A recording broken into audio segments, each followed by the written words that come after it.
Puppy puppy. എന്താ സത്യ? എന്തിനാ ഇപ്പൊ എന്നെ വിളിക്കുന്നെ? അമ്മയെ കാണുന്നില്ല. താഴേക്ക് പോയിട്ടുണ്ടാവും സത്യ. നമ്മളെ വിളിക്കാതൊന്നും പോവില്ല.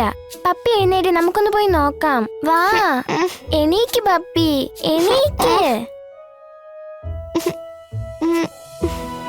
അമ്മേ, അമ്മേ, അമ്മേ.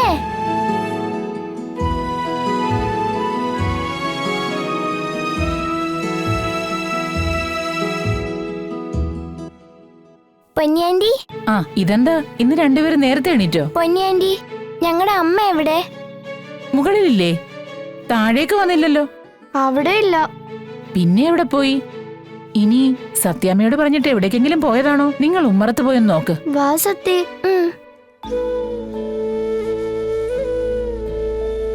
ഇവിടെ ഒന്നും കാണുന്നില്ല പപ്പി. എന്താ മക്കളെ നോക്കുന്നേ? സത്യാമ്മേ, ഞങ്ങളുടെ അമ്മയെ കണ്ടോ? ഇന്നലെ രാത്രി ഞങ്ങൾ ഒന്നിച്ച് കിടന്നതാ. രാവിലെ നോക്കുമ്പോ കൂടെ അമ്മയില്ല. പൊന്നിയാന്റിയോട് ചോദിച്ചില്ലേ? പൊന്നിയാന്റി കണ്ടില്ലെന്നാ പറയുന്നേ. ഒന്നുകൂടെ നിങ്ങൾ മേളിൽ പോയി നോക്ക്. ചിലപ്പോ അവിടെ എവിടെയെങ്കിലും കാണും. നോക്കട്ടെ, വാ പപ്പി.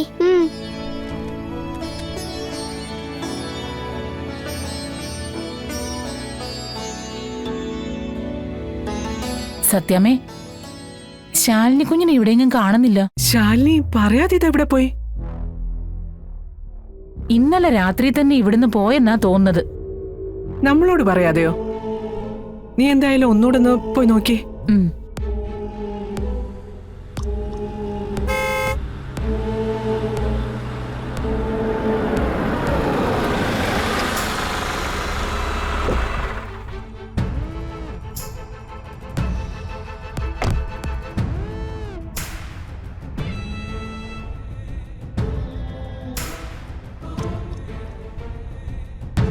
ശാലിനി, ഇങ്ങ് വന്നേ.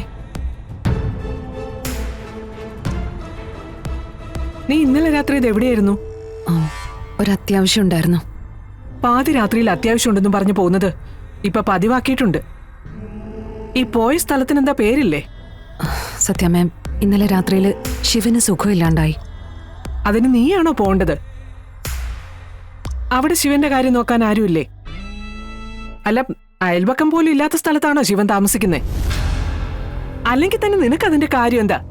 ഒരാള് മരിക്കാൻ പോകുമ്പോ മറ്റൊന്നും നോക്കാതെ അയാളെ രക്ഷിക്കാൻ പോകുന്നത് കുറ്റമാണോ?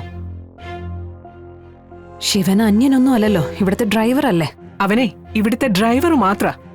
ആ ഒരു ബോധ്യം നിനക്കുണ്ടാവണമെന്നേ ഞാൻ പറഞ്ഞുള്ളൂ. നിൽക്ക്. രണ്ട് കൈയും കൂട്ടിയടിച്ചാലേ ശബ്ദം ഉണ്ടാവൂ. ആളുകൾ ശ്രദ്ധിക്കുന്നതും അങ്ങനെ കൂട്ടിയടിക്കുമ്പോഴാണെന്ന് ഓർക്കണം. സത്യാമ്മ, ഞാൻ വലിയൊരു തെറ്റ് ചെയ്ത പോലെയാണല്ലോ സംസാരിക്കുന്നത്. ശിവനെന്നല്ല, ആരായാലും ഇന്നലത്തെ ആ സിറ്റുവേഷനിൽ ഞാൻ അങ്ങനെയൊക്കെ ചെയ്യും. സത്യാമ്മ, നമ്മളെല്ലാവരും മനുഷ്യരാ. ഓരോ ചട്ടക്കൂടിൽ ഒതുങ്ങിക്കൂടി ജീവിക്കാൻ വിധിക്കപ്പെട്ടവര്. ഇങ്ങനെയൊക്കെ ആണെങ്കിലും നമ്മളിലും ഉണ്ടല്ലോ നന്മയും മനുഷ്യത്വമൊക്കെ. അത് എവിടെയെങ്കിലുമൊക്കെ നമുക്ക് പ്രകടിപ്പിക്കണ്ടേ? പാതിരാത്രി തന്നിഷ്ടത്തിന് ഇറങ്ങി നടന്നിട്ട് അതിനൊരു ന്യായീകരണോ? ദേ, നീ എന്റെ മകന്റെ ഭാര്യ, ജീവിച്ചിരിക്കുന്ന എന്റെ മകന്റെ ഭാര്യ. ആ ഒരു ഓർമ്മ നിനക്കുണ്ടായാ മതി.